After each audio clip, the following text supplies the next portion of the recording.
Hello, everybody. It's lovely to see you all. I hope that you're all doing well at home at the minute. If you're in the UK, please stay home. Ignore the government; they're bloody awful. If you're in Canada, like our wonderful guest today, then possibly do whatever they're suggesting. I assume they're not a shit at it. But yeah, hope that you're all doing fantastically, apart from the lockdown, isolation, all that, and enjoying the lovely weather at the moment. Tonight for you on WinchesterFest, we have the real pleasure of hosting G.D.Bubb, who you can see with the wonderful shirt on over here. I've known George for a while now. It's a long time. It must be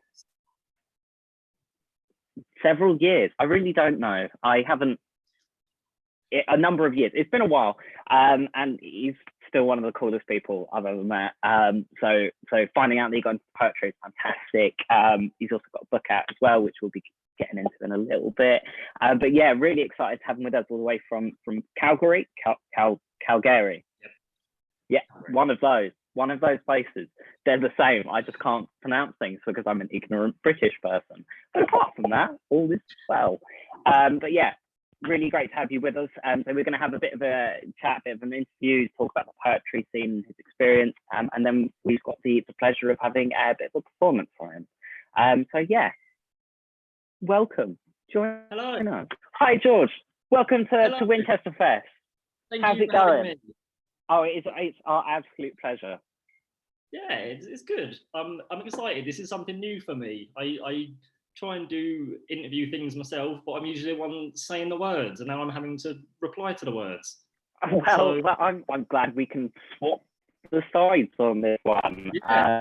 Wait until you have to perform. Performing to a camera is a weird experience, but we will get there in a little bit. Yeah. So I mean, you've been doing poetry for a while now, and absolutely killing it over on Instagram. You've got your own book out, When the Water Washed Me Away, which is the title for this event, funnily enough. But yeah, so I mean, what first drew you into poetry and helped you develop your own style? Joe, I get asked this a lot, and I sort of look back and I look at where I am now, and I don't know how I got here. Like, yeah, honestly, I feel like 1 minute I wasn't doing it, and now I am, and now this is just my life. But actually, last night I was watching. I think he's Australian comedian called Tim Minchin. Ever seen? I love Tim Minchin. Yeah. So like, I go back, and that he released songs like in 2011, and this is what I would listen to like on the way to school and during my paper rounds. And looking back, he does a lot of spoken word, and I honestly think subliminally, that's where it started, because I just enjoy rhythm. So like a lot of so when I write and when I read people's pieces, the thing that I look for most is the rhythm and the flow, because that's what I enjoy the most. And I think I just came to that sudden realization yesterday that that's what that is. But in regards to style, someone referred to it as metallic. Okay. Yeah, and I don't know. I think it was like no idea what to take from that. Yeah, I think I like to go quite blunt and just and I just like to discuss anything. Like, I'm going to read a piece about yogurt later. Can't wait. Yeah, like, so I don't know why I'm here, but I am. That's what. And yeah.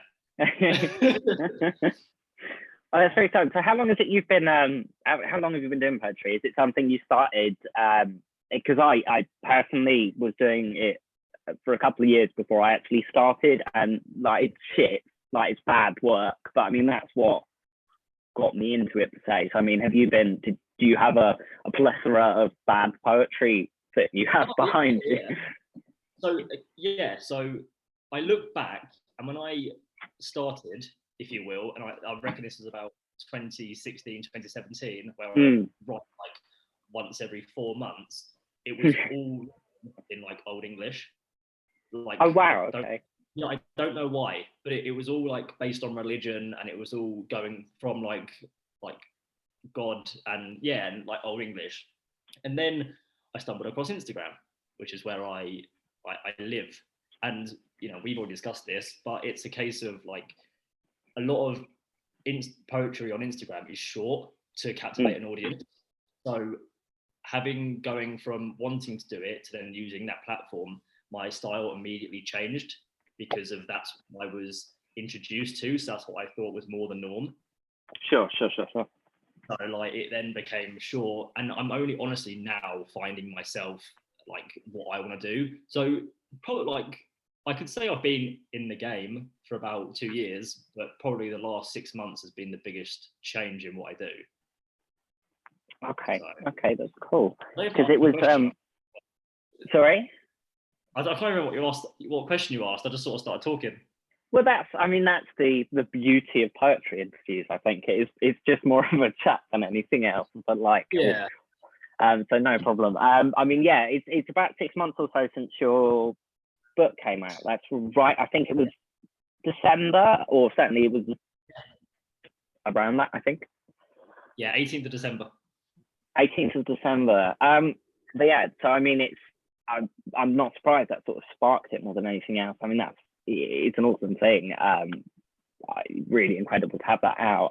So yeah, I imagine that was what boosted it to that point. Yeah. So what do you try and achieve with your poetry when you sit down and write? What is it you're hoping to do? This isn't like an egotistical remark, but I never sit down and write.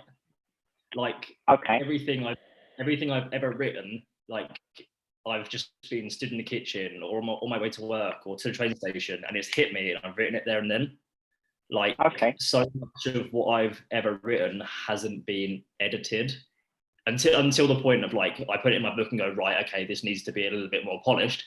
But I just like, I don't have a topic, and hence why yogurt. Like I'm eating a yogurt and I've now gone, okay, let's turn this into a piece into an argument.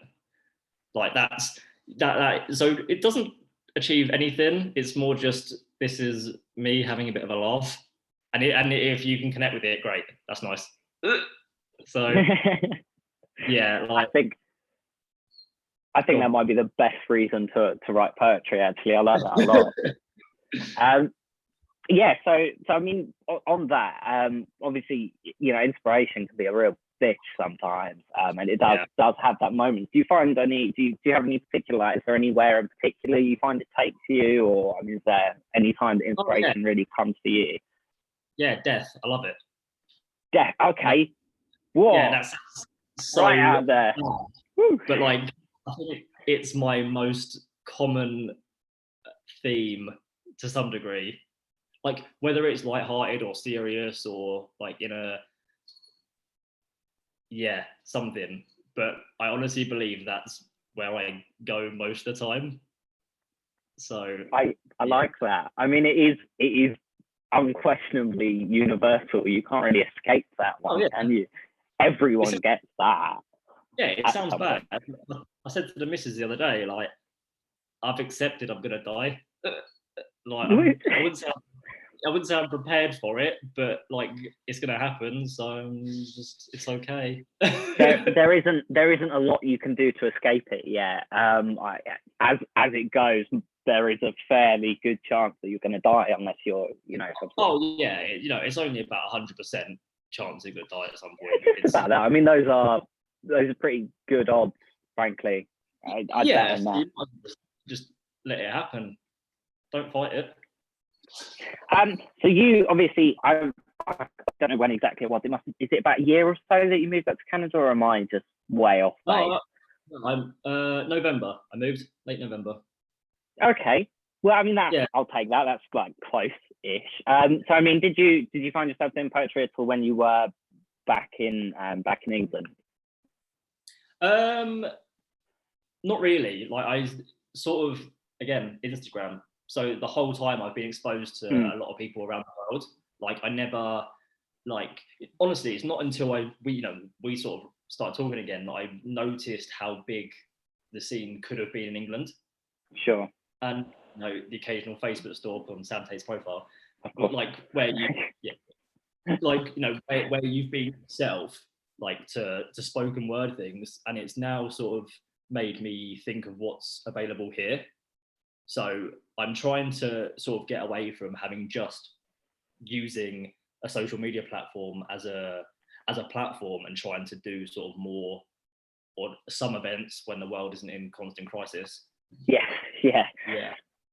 So okay. I mean, is there anything particular you want to stretch out into in that remarks? I mean, going into spoken word or workshops or spoken word, definitely. So like where I live, again, I've been researching it, and it's only because obviously COVID's destroyed the world that it's closed. There's a local event that goes on a bookshop down the road, and we had the library within like half an hour walk away where there's going to be workshops. So I just need to get myself into them, because spoken word's definitely something I'm more interested in, and I have been writing longer pieces, but I've never been on a stage and spoken, which is a whole different experience to putting a post on social media. So, well, I mean, it definitely does have that obviously different aspect to it, but I mean, you're still putting it out there, and you still get that sort of judgment from people, don't you? I mean,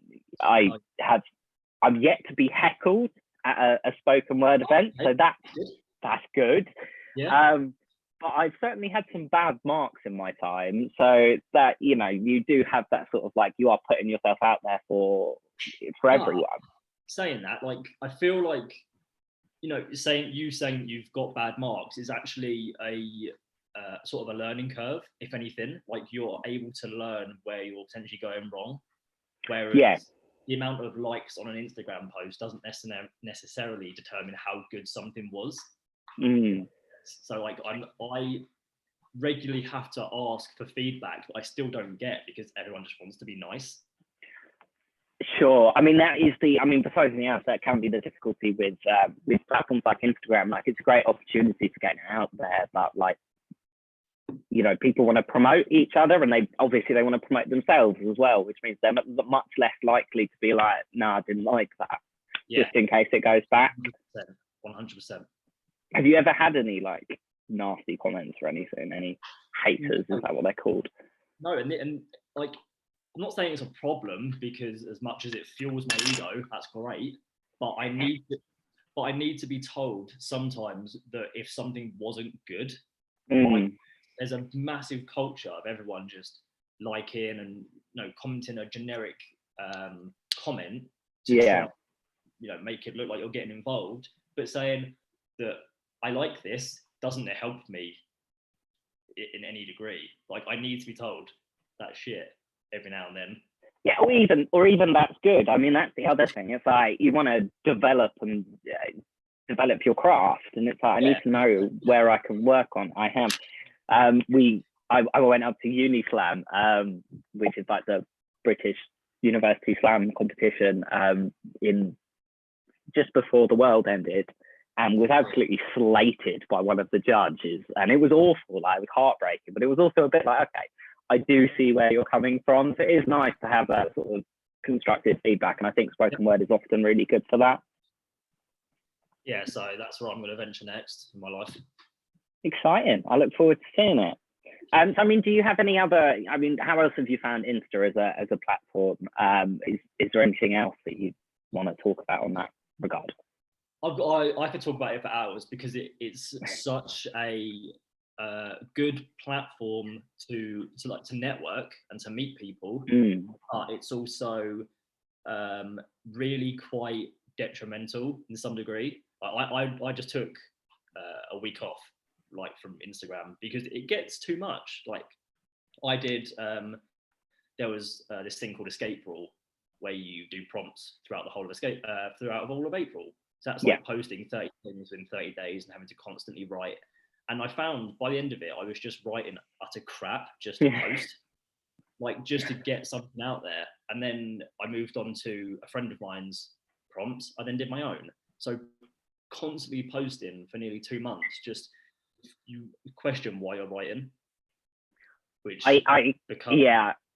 there have been days when I've sat down and it's just like, it's not bloody happening. Like, if I'm going to write anything today, it's going to suck, which it does. You know, we all write bad poetry sometimes. It happens. You've got to get through it to get to the good stuff. But things like Escape Rule or NaPoWriMo, which I think was the an equivalent, it does make you sit down and it's like, well, actually, am I writing for the sake of writing, or am I writing because I have something to say? Yeah, entirely. But like as a medium for people that may not be able to attend local events, or may not want to because of their personality, it's a great way to put it out there. But the fundamental is Instagram is a picture app. You put pictures on Instagram, and like there was a phase where I was promoting my own work, like paying to promote it through Instagram, and Instagram was even saying, oh, this has too much text in it, it's less likely to get noticed.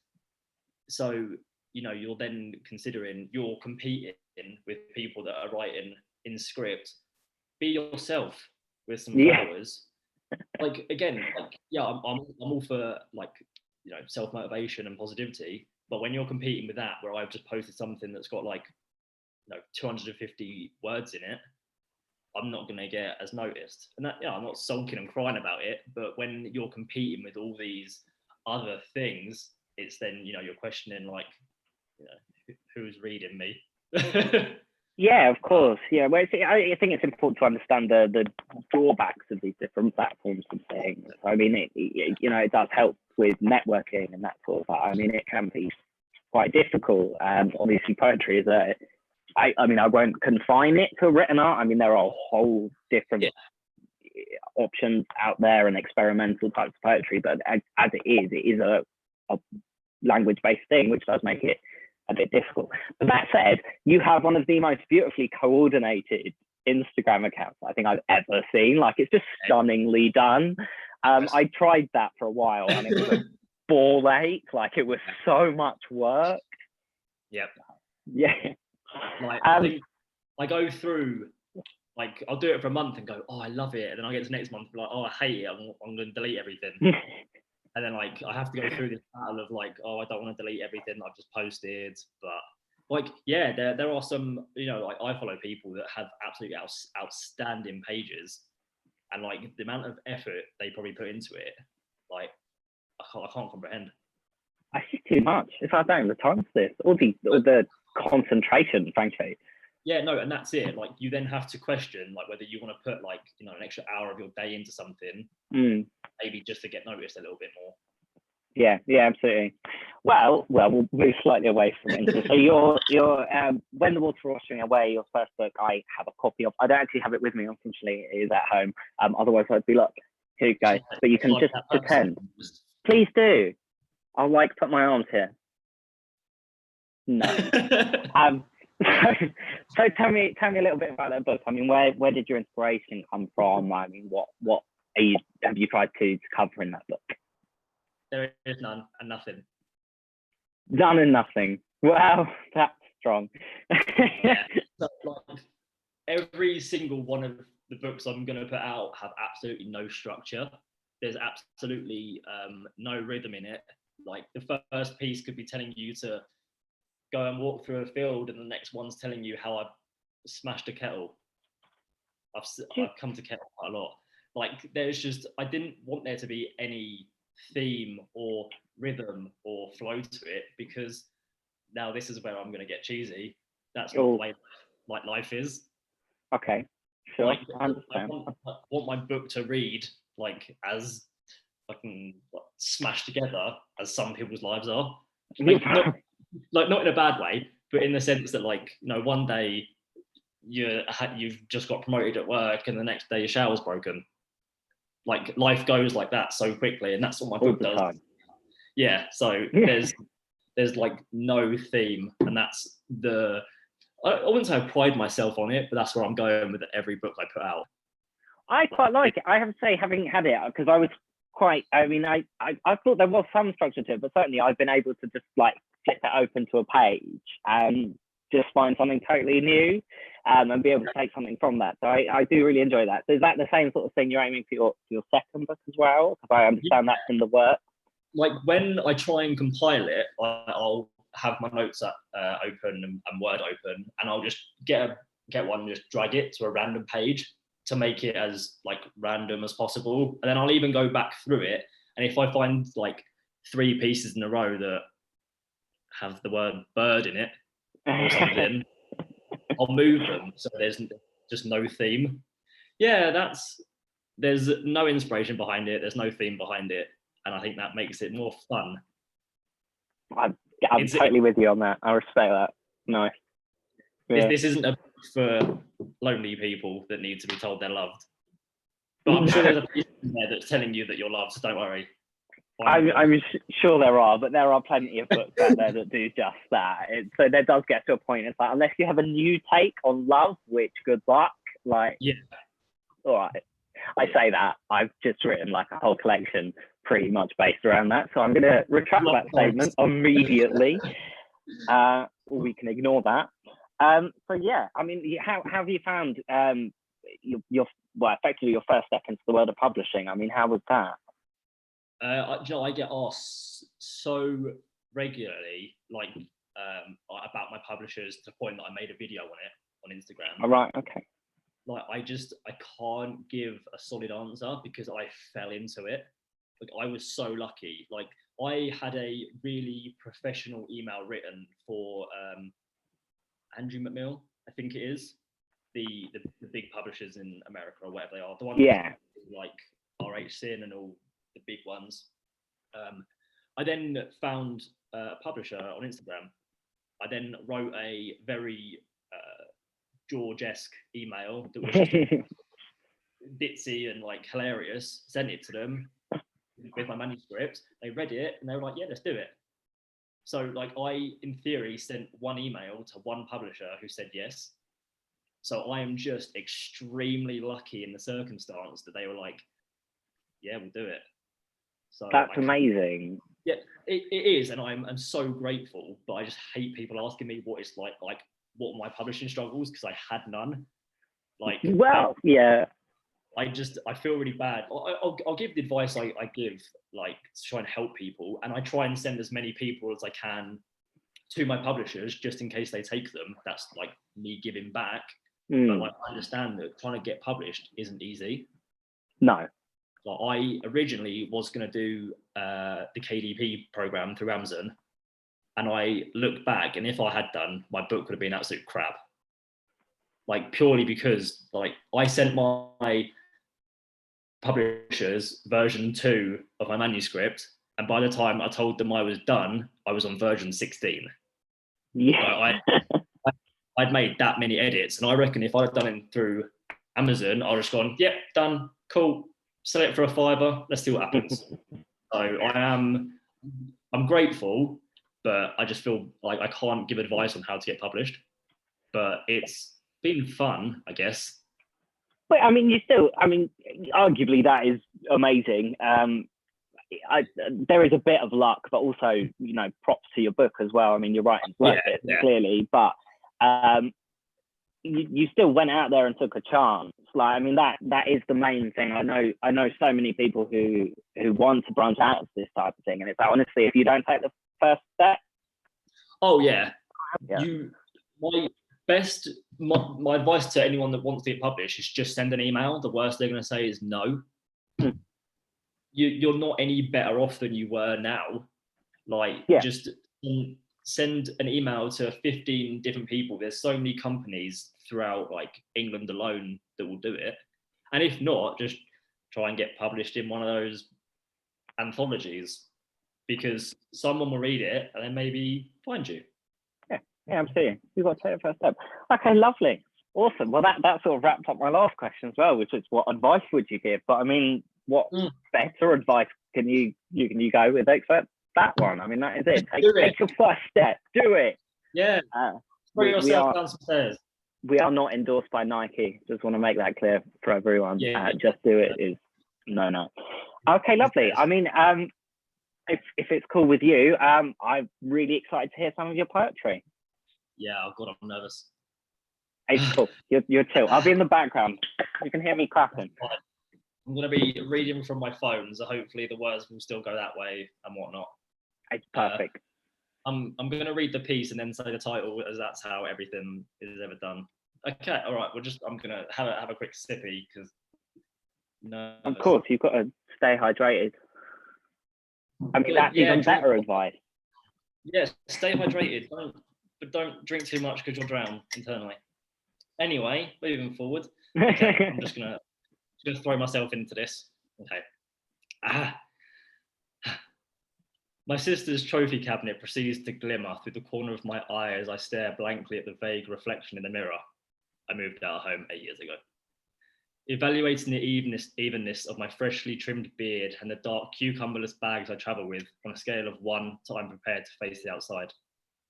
For some reason, I've worn this royal blue knitted XL Ralph Lauren jumper that I found hung up in the locker room at work every morning this week, putting a pop of colour amongst the pourpuree, nutmeg and vanilla with a hint of a stranger's cologne. I love hanging in the kitchen with my best friend, the kettle, but have you met the empty chair in the living room? The irony, empty, living. And that's called I Never Did Return It. It's still in my mum's closet. And that's a story about how I found a jumper hung up at work where we used to work. So yeah, McDonald's. Do you remember Jake? Jake. Begins with an L. Jake Luckhurst. Yeah, that's his jumper. Yeah, that's his jumper. I will chat out to Jake Luckhurst. Okay, right. Next one. Okay. I ate a whole kiwi yogurt today. Tasted a little more sour than I expected. Kicked to the curb with surprise. Wanted that explosive sweetness considering I bought it myself. Brand name. Coveted worldwide still. Wouldn't matter if I choked on this spoon and died. Still, I choked on a spoon and died. Brought into this life. I bought into this life. I never brought any rights. Still, I choked on a spoon and died. That's called Spoon. I like that. That's definitely the best poem I've ever heard on the topic of yogurt. So I mean that, it's just very a little dig at Okay, right, next. Okay, yeah. Am I coming across really awkward? But anyway, right. No. Should we say no? I mean, you've got that George awkwardness, but I mean, just a little bit. It's mostly very classy. It's just I'm feeling very exposed. Okay. Here's a list of things I cannot see. What I want my life to look like in 5 years. The menu board at my local Tim Hortons. When my imaginary therapist softly says, picture yourself on a beach somewhere relaxing. Beaches aren't relaxing, Deborah. Sand is evil. The Canucks playoffs this season. How I would look if I never had a tattoo addiction. Bananas, blueberries, or strawberries. The architectural design of the Oslo Opera House. A smile on my younger self. And that's called me shaking hands with my own aphantasia. If you don't know what aphantasia is, go have a look at it. It's really fun. I have no mind's eye. So I can't see anything, I can't imagine anything in my mind. That's, as a poet, that is, Sucks. How is that? Yeah. Sucks. Like, blimey. Yeah, like I can't, like if I was to tell you and the readers, imagine a red apple, like what do you see in your mind? Like, do you see a red apple? Do you see the color red? I'm seeing a red apple. Yeah. Yeah, I see nothing. There is nothing. Like I can't even see an outline. I can't see nothing. This is really fun. Yeah, and to be 25 and discover that everyone else is able to see something is mind-blowing. Oh my God. Yeah. Anyway, moving on. Woo. I made your tea this morning. 2 sugars. The lock turned before I could comprehend it. Early afternoon hid behind the wardrobe door and I wasn't aware I was playing the seeker. He clung to my sweatshirt like a deadweight.